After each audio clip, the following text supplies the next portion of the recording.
దేవుని పిల్లలారా, ఒకప్పుడు పాపపు చీకట్లో మనం ఉన్నప్పుడు ప్రభు రక్తం చేత కడిగి తన వెలుగు మార్గంలో నడిపించాడు. మళ్ళీ చీకట్లోకి వెళ్ళకు.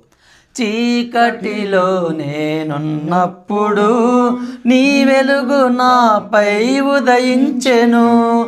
చీకటిలో నేనున్నప్పుడు నీ వెలుగు నాపై ఉదయించెను.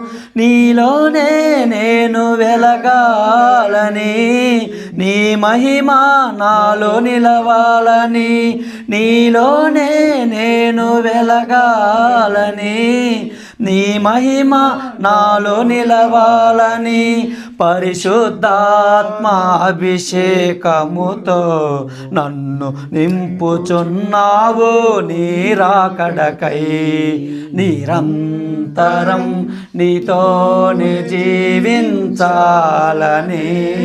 ఆశ నన్ను